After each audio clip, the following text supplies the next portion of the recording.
feeling satisfied in your job, experiencing job satisfaction, experiencing true growth is going to increase the quality of your entire life. I want to equip you with the most important tools that you will need to make sure you're on an accelerated path to leadership. Go out, get the promotion, rise up, start enjoying all of the things that your career has out there. Like, the future of your career is waiting for you. Start having fun and start going after it. Welcome to The Art of Speaking Up, a podcast that helps professional women access the limitless potential that lies within them. I'm your host, Jessica Guzik. And my mission is to help you find that spark inside you that has the power to transform your career in ways you may not have thought possible. I'm so excited that you're here. And now, on to the show.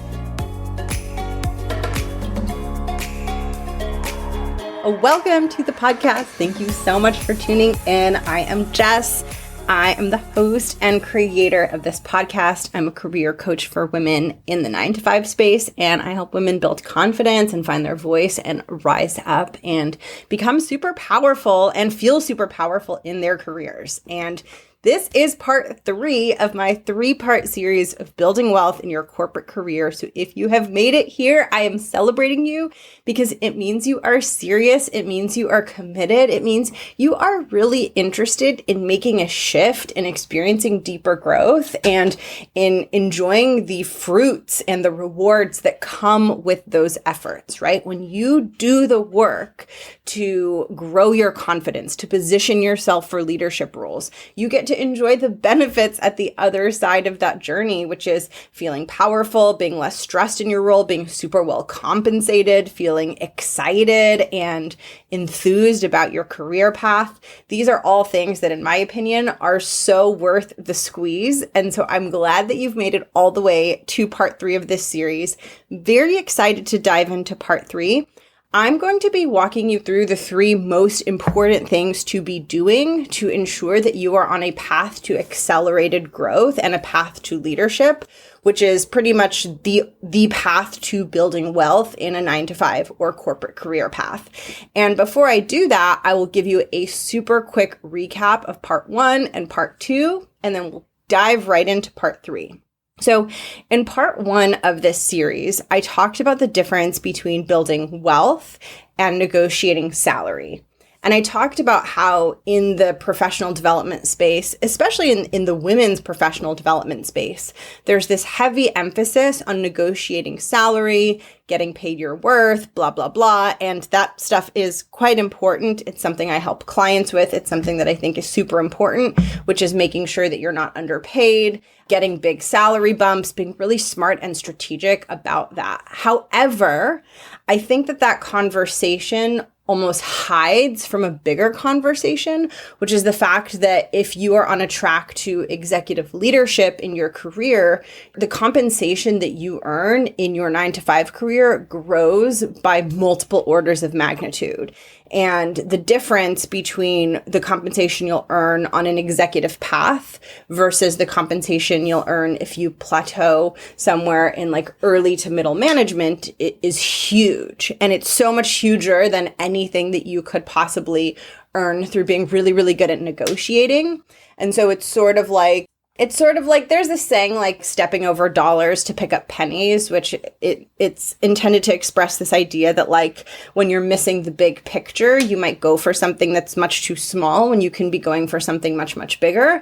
And that doesn't exactly capture the spirit of what I'm sharing, but it's sort of like, it's sort of like a sample size candy bar versus a full size candy bar, or like a jumbo Costco size candy bar. Negotiating salary gets you like these little bumps in compensation, kind of like bite-sized candy bars, which are awesome. But when you're on a path to executive leadership, the order of magnitude of what you're earning is so much higher. It's like jumping from the bite-sized candy bar to like the Costco-sized candy bar. And so it's not that we don't like the bite-sized candy bar. I love those little Snickers. They're so good. The ratio of like chocolate to filling, so delicious, right? But we also want to be clear on whether we are interested in the bigger Costco-sized candy bar and whether that's something we want in our careers and in our lives. And if so, I want to equip you with the confidence and the tools to help you go after it. And so that was part one. Part one was me basically explaining to you the difference between salary negotiation, which is equivalent to the bite-sized candy bar, and then building wealth in your corporate career, which is equivalent to the Costco or jumbo-sized candy bar.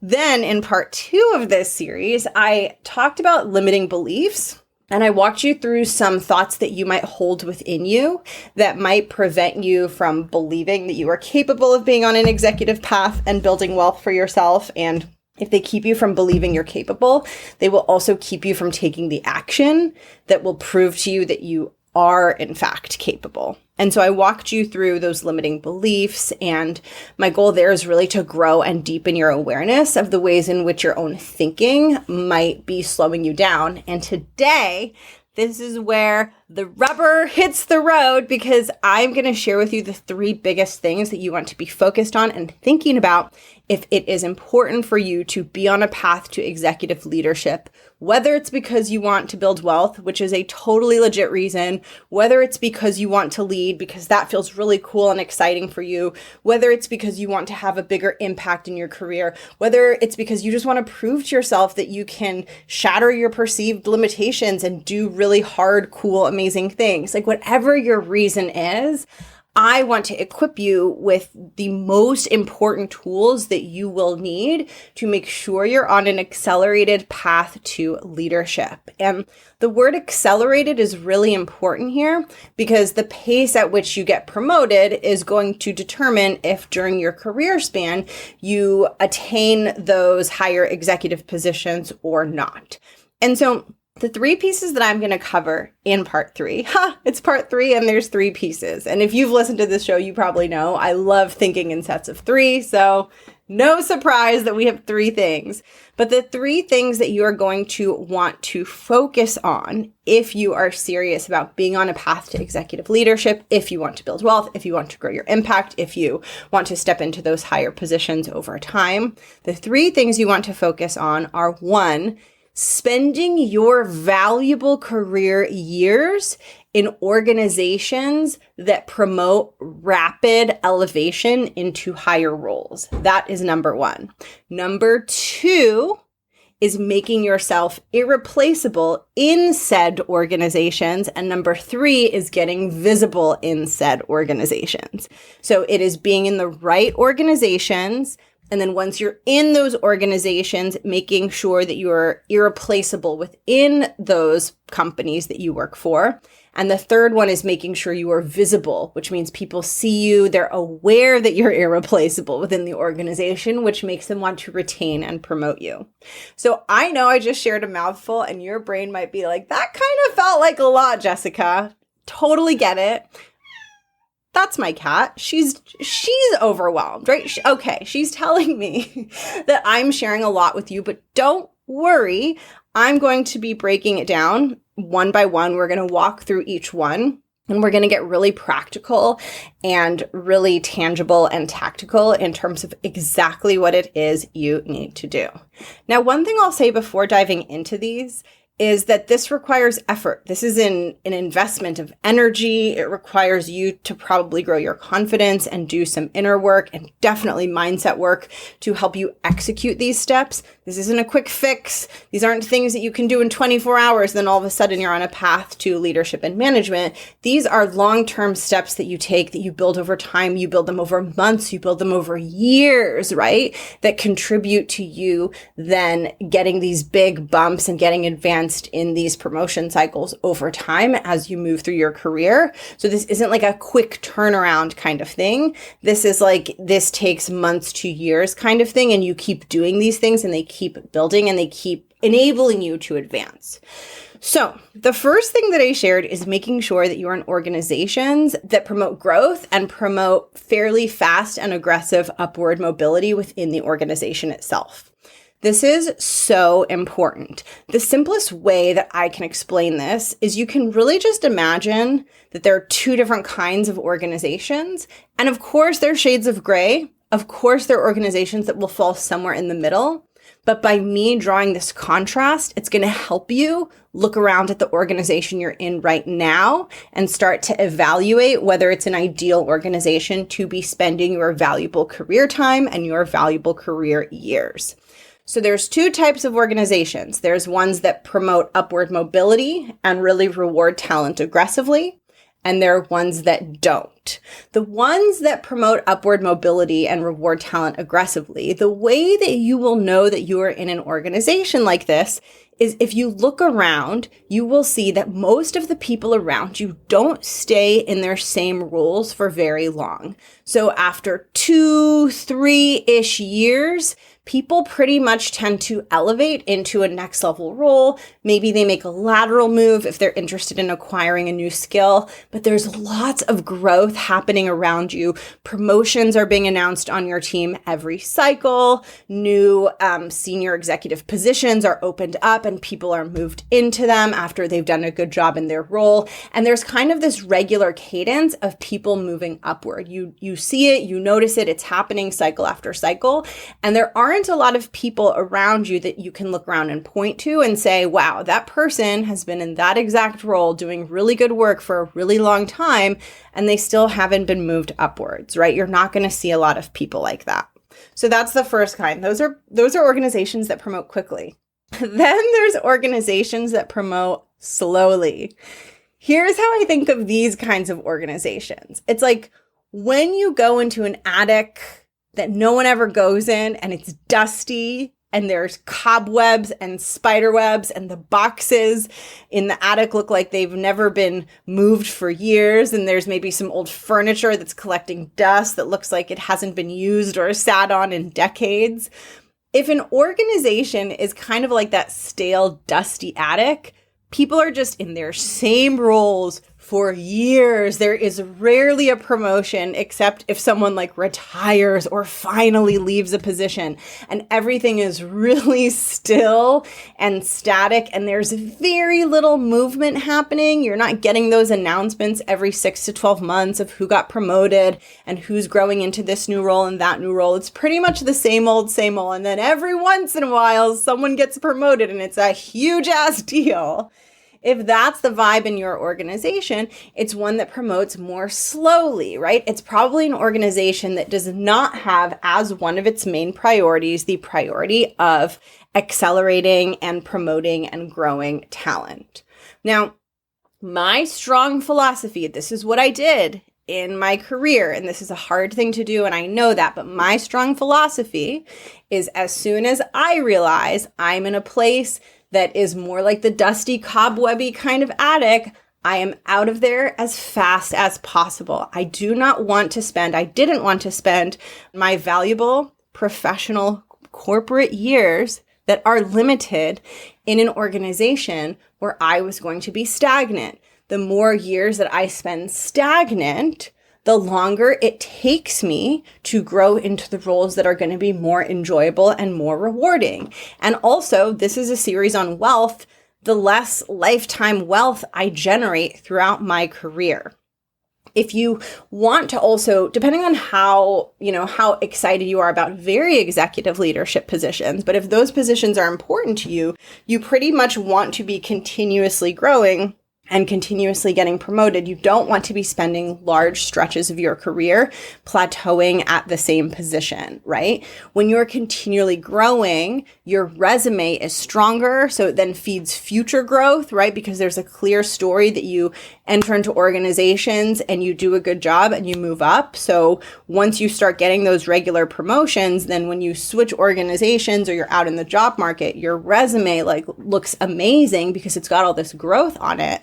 And also, in addition to that, you're making the most out of the years that you are investing in your career, right? So you can think of your time as an investment.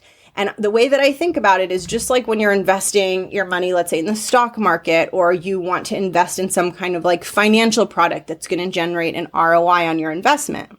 You can invest in a product that gives you 1% interest, or you can invest your money somewhere that gives you 10% interest, right? Now, there's nothing wrong with 1% interest. That's beautiful. That's great. That's 1%. But if you could be getting 10%, then all of a sudden the 1% doesn't look so good because it's getting in the way of the 10% that you could be creating. And that's how I think about investing your time in an organization that rewards and promotes slowly, or sometimes even not at all. It's like you're investing your time in that really low ROI account that's giving you very little interest, when there are other accounts out there you could be investing in, other companies you could be spending that same Monday through Friday work week going to and actually getting rewarded for it and actually getting back sometimes more than you feel like you are putting in.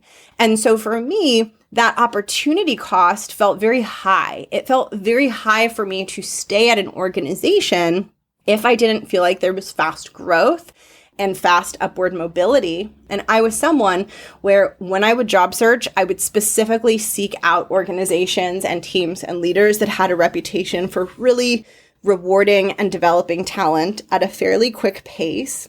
And if I took a position and things started to slow down or stagnate and I didn't feel like I was experiencing that growth, that was a signal for me to start looking. I know I see this so often with my clients. Changing jobs and leaving organizations can feel so scary. And I see people feeling very stuck and stagnant in situations that aren't fulfilling for them. There's no growth. They're not being paid well. They're not being rewarded. And I think the biggest thing that holds people back is the fear of the unknown and the fear that there's not something better out there, or that they're not good enough for something better. And I would really encourage you to challenge that belief, because every day that you are spending not challenging that belief is a day that you're investing your money in the account that's giving you 1% interest, when there is an account out there that will give you 10%, right? There are companies out there that reward and promote and accelerate talent, and you don't need to be perfect. Like, don't get perfectionist about this.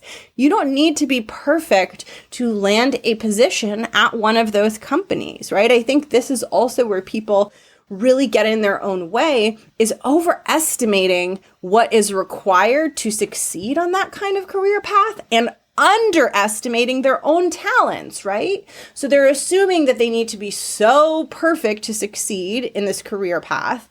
And then they're assuming that they're way worse at their jobs than they actually are.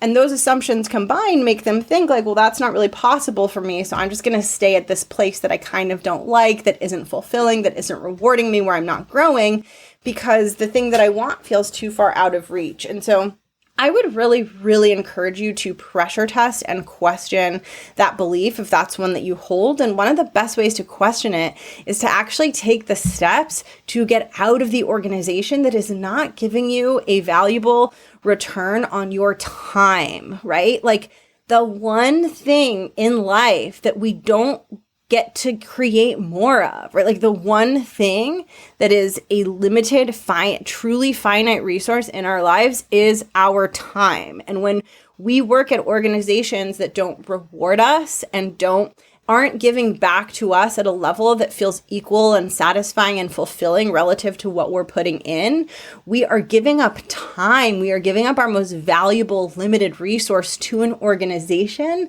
that isn't valuing us or our time. So I feel so strongly about this one that even if it feels scary to heed my advice to get out of work environments that are not supporting your growth, the reward on the other end is literally one of the highest, most valuable rewards that you can attain professionally.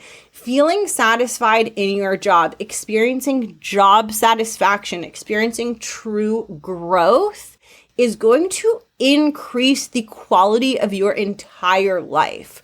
So if it feels scary for you to look around at where you're working and really ask yourself, is this an organization that is supporting my job satisfaction, my fulfillment, my growth, my path to executive leadership? If it feels scary for you to pause and look around and ask that question and really confront those facts, all I want to remind you is what's at stake is the quality of your life. And so ask yourself, is it worth it to slow down, to look at this, to maybe think about making some shifts and tweaks to my career path in order to improve the quality of my life? And of course, you might look around and you might be like, oh, my organization rocks. They are rewarding people. They are promoting people. It is fulfilling. They value their talent. There are paths to leadership for the people here who are interested in those things. If your organization checks those boxes, beautiful, you are good to go. But I want to raise your awareness of this so that you can figure out if the place where you work actually does fulfill those criteria. And more importantly, so that when you job search, this is a huge thing that is top of mind for you when you are doing those interviews, when you are job searching, is making sure that the place where you're landing is not like an attic filled with cobwebs where no one gets promoted until someone leaves or quits, but an organization that really promotes and rewards talent. I'm going to take a brief pause because my cat is going crazy right now. Hold on one second. Okay, we are back. You don't hear my cat in the background of my podcasts because I close my bedroom door and I just record in the silence and solitude of my bedroom. But she's been having a rough couple of days, so my door was open, but she's being very meowy, so I just let her out. So the rest of this episode will be a little bit quieter. But that kind of takes us through the end of part one, which is to make sure that you are at an organization that rewards talent and gives you a good return on the investment that you're making in that organization, which is your valuable career time. Because remember, the years that you have in your career are finite. You're choosing where to spend them, just like you're choosing where to spend a budget, right? So you want to spend them somewhere that's going to give you that good, rewarding experience. Okay, the second thing that you want to do if being on a path to building wealth and becoming a leader and getting into an executive position is important to you is you want to make yourself irreplaceable. Now, this is a huge topic. It could probably be its own entire podcast episode. But I first want to share conceptually what it means to be irreplaceable because I think it's going to make things click in your brain. And then I'm going to share practically one or two things that might look like for you in your day-to-day job. So when you are irreplaceable and you offer something to a company that they can't easily go out and just hire someone to replace you with and get, it becomes very, very important for them that you don't leave. And when it becomes important for them that you don't leave, they're going to make sure that you are happy and you have what you want. And what you want, it gets to be whatever you want. But in this case, if you want to be on an upwards path to growth and you're someone who's flagged in an organization as someone that they really want to retain as top talent, then they're almost like have you on a short list of like looking for opportunities for you, or when opportunities open up, you might be one of the first names that comes up as a candidate for those opportunities because they know that A, you're a top performer, so they want to put top performers in really great opportunities so that, they benefit from that. But B, they want you to be happy and they want you to experience job satisfaction so that they can retain you. So it's basically increasing your leverage, right? The more valuable you become to the organization, the more they want to retain you, which means the more they're going to support you getting the things you want. And very likely, the more they're going to support your rapid growth into leadership roles, into middle to upper management and beyond. Now, here's what's really important about making yourself irreplaceable. And I think this is something that I didn't figure out right away, but then once I figured it out, it really served me in my career. This is, I think, one of the reasons why I advanced so quickly, why my compensation grew so quickly, why I had so much success in such a short period of time, is because as soon as I realized this and this clicked for me, I changed the way that I showed up. I changed the way that I approached my work, and it created a ton of value for the organizations that I was at. And that value came back to me in the form of promotions, retention bonus, like top of market compensation, generous salary. And so I want you to have the same epiphany and have it click in your mind the same way it clicked for me. So being irreplaceable it goes a step beyond just having like really solid skills in what you do. Because usually for most positions out in the job market, there are lots of people that have that skill set, right? So let's just make up a fictional corporate position, or we'll use my position as an example. So I did strategy. I was a corporate strategist. That was my skill set. So there are a lot of people out there on LinkedIn, in the job market, in the world who are corporate strategists. Like I'm definitely not the only one who has the exact skill set that I had. There are many humans who have that skill set. So what makes you like highly irreplaceable is not the actual skills, and it's not even being really good at those skills. That helps you become more irreplaceable for sure. I'm not saying it's not valuable, but the real thing that makes you highly irreplaceable is when you're so embedded in an organization because of your relationships, because of the way that you know how to get things done, because of the way that you know how to navigate the people and the politics, because of the way that you know how to get results within the unique dynamics of that specific organization. When you are that embedded in an organization, it is nearly impossible to replace you. Because replacing you means that all of the relationships that you built, right, all of the ways of getting things done that you have figured out within that organization has to start from scratch. And when you think about moving into executive roles and higher roles, it's not just about having skills and like showing up and like doing straightforward things with the skills you have. It's about accomplishing outcomes within the confines of a convoluted, intricate, interdependent, highly cross-functional organization, right? So typically when you take a job, especially a job that's getting into management levels and above, they're not just going to say, hey, your job is to crank out these documents and then send off these documents and then go home and you're done. They're going to be like, your job is to figure out our strategy and all the executives have to agree with it. And then you have to go execute it in partnership with 6 different cross-functional teams. Or your job, let's say you're a marketer, is to create a marketing plan and it needs to be approved by the product teams and it needs to be compatible with the financial goals and incentives of the company. And you need to get everyone to agree with it and you need to get it over the line, right? So you're not just creating things in a vacuum, you're creating things within this complex, intricate, interconnected web of people and leaders and teams and interests, right? And the better you get at navigating that, the more effective you become in your job. And you can't necessarily be immediately replaced by someone who has amazing marketing skills or who has amazing strategy skills, because that person has to come in and rebuild all the relationships and all of the know-how that helps you get things done, that helps you get initiatives over the line. And depending on where you sit within the company and how embedded you've become, that can be really, really costly to a company. So when they have someone who's not just good at their job, not just performing really well, but who is so interconnected, has such strong relationships, is so embedded in the organization that they can get things done at a way more effective level, they are going to want to keep you in that organization. Even if keeping you means moving you somewhere else and somewhere better in the organization, they're still going to want to keep you. They're not going to want you to go somewhere else because what you've built and the effectiveness level that you're at is so valuable for them.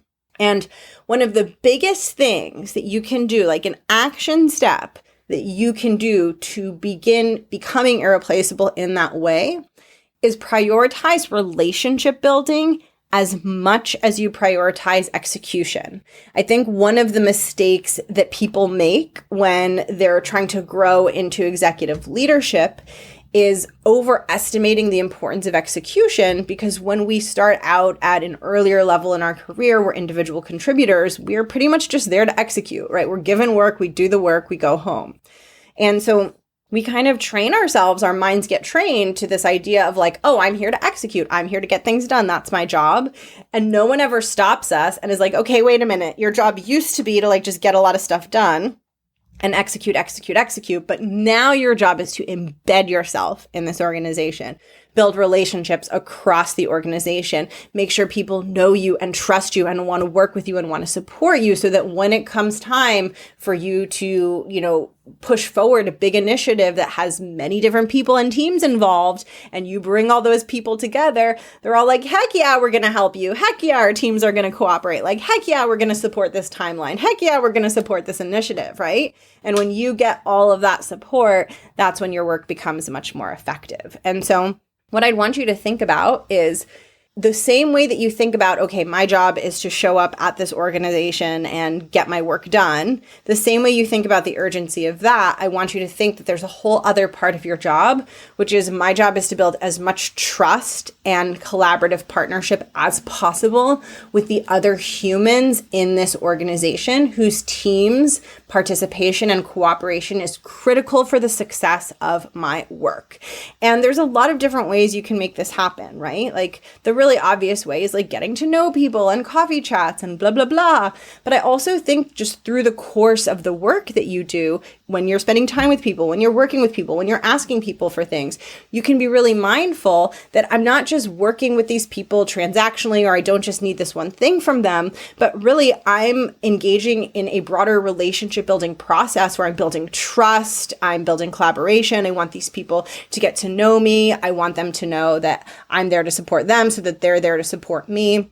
And you're really building these like longer term, almost alliances, you can think of them as. And those alliances are going to support you in being more effective, especially as the complexity of the work that you do goes up. And so that's number 2, which is being irreplaceable.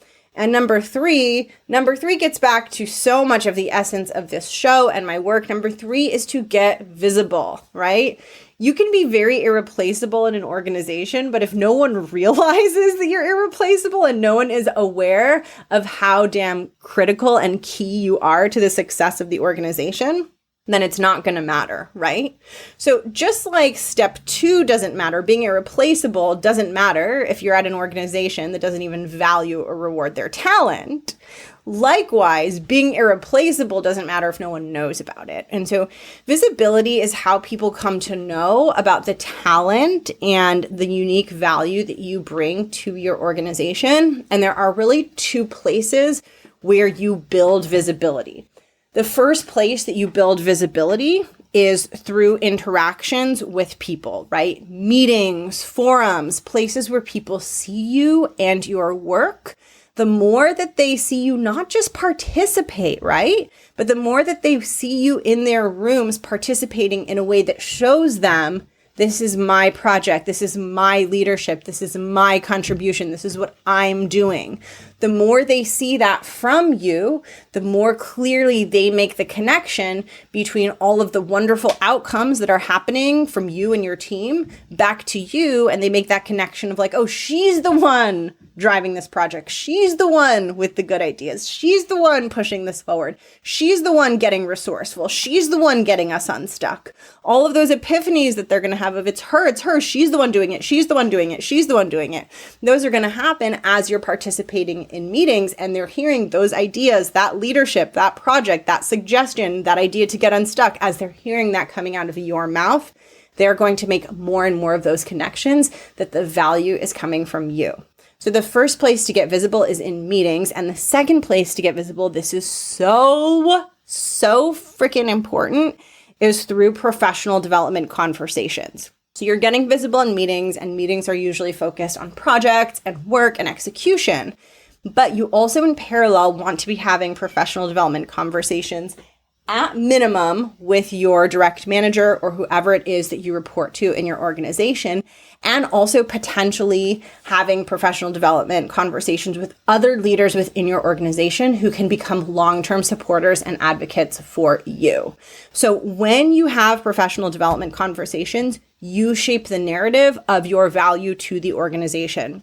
So rather than you sitting back hoping to get noticed, hoping that your manager makes all those connections in their mind of all the value you're creating and everything you're doing, you proactively initiate conversations to create transparency and make them aware of what you're doing. Not in a braggy way, right?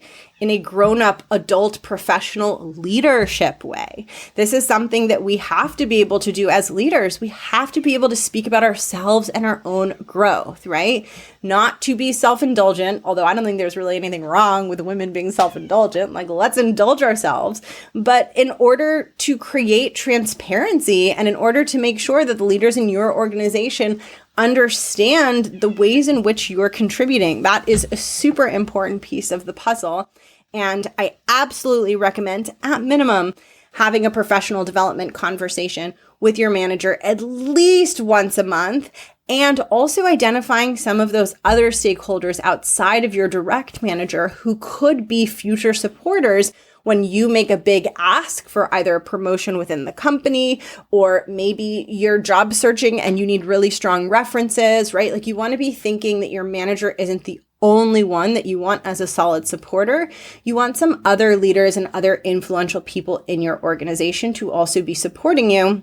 And you do that through getting visible directly with them through conversations about you and your growth. And it is okay to ask leaders to support your growth. That is part of their job at your company, right? Like, they're getting paid the big bucks and they're in the big leadership roles, not just to I'm kidding, right? But like, not just to sit around and eat ice cream, but like, also part of their role is to support the growth and development of people within the organization. And I'm sure when you're a high-powered boss bitch executive and people across the organization come to you for guidance and mentorship and sponsorship and support, I hope that you'll support them and say, yeah, like, thank goodness for all the people that supported me. I'm absolutely going to support the talent in my organization to help them thrive and grow. And so those are the two levels of visibility. There's visibility in meetings, and then there's visibility via professional development conversations. And both are so incredibly important to ensure that you're on a track to growth and leadership, and therefore building wealth in your corporate career. Woo! That brings us to the end of part 3. And to recap the 3 pieces is 1, make sure that you're in an organization that rewards talent, that promotes quickly, that is moving people into promotions and higher positions at a relatively regular and frequent cadence.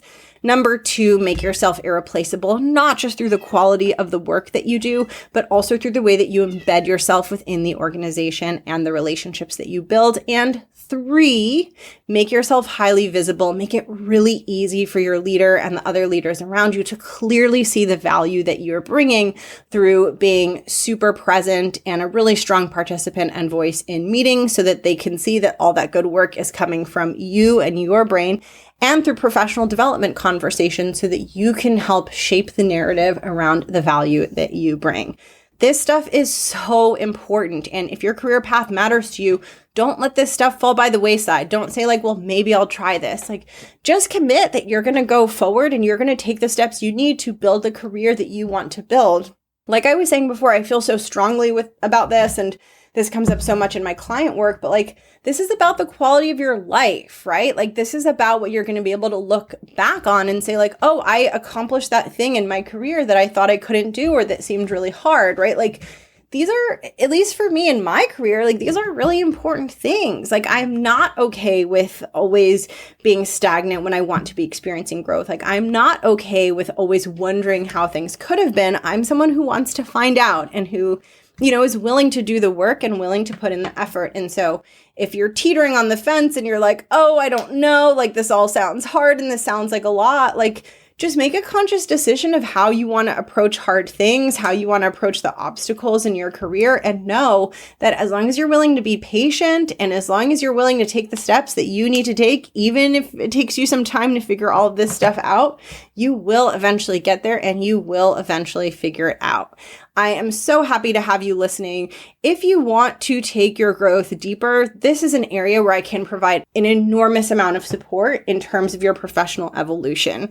It really depends on what areas you need help with, but if you need help with getting into an organization that's higher quality, that actually promotes and rewards talent, or you need help getting visible within your organization, that's something that I can support you with via one-on-one coaching. I've helped clients like land big promotions. I've helped them switch coach out of companies that were keeping them stagnant and into much higher growth opportunities. I've helped them make big leaps that they thought were impossible for themselves.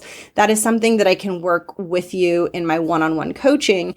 And if the visibility piece is really important, finding your voice, speaking up, becoming a stronger presence in meetings so that people can connect the really strong work that is being done with you, and they're clear that you're the powerhouse, you're the genius behind that work. If you want to really help show them that in meetings, I invite you to join the waitlist for the Art of Speaking Up Academy, where you will get to do the inner work on self-confidence and the mindset work to ensure that you're showing up in those meetings as the version of you who is a leader, who is on a path to executive, who is on a path to promotion, and who is showing up with that power, with that certainty, and with that leadership. If that is something you're interested in, head over to jessguzikcoaching.com/academy. You can add yourself to the waitlist for the Art of Speaking Up Academy.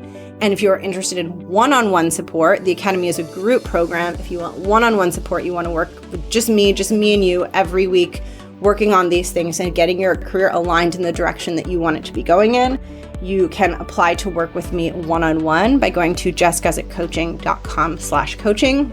And if you are not sure if my one-on-one or my group program makes more sense for you, please feel free to send me a note. I will drop my email below. And depending on where you're at, what your priorities are, what's really important to you, I can help you figure out which setting of coaching support is going to fit best and be the best place for you to get the outcomes that are most important to you. All right, I'm starting to lose my voice a little bit. I'm going to wrap up this episode here. Thank you so much for tuning in. This was so fun to record. Go out, build the money, get the promotion, rise up, start enjoying all of the things that your career has out there. The future of your career is waiting for you. Start having fun and start going after it. I will catch you in next week's episode. Bye.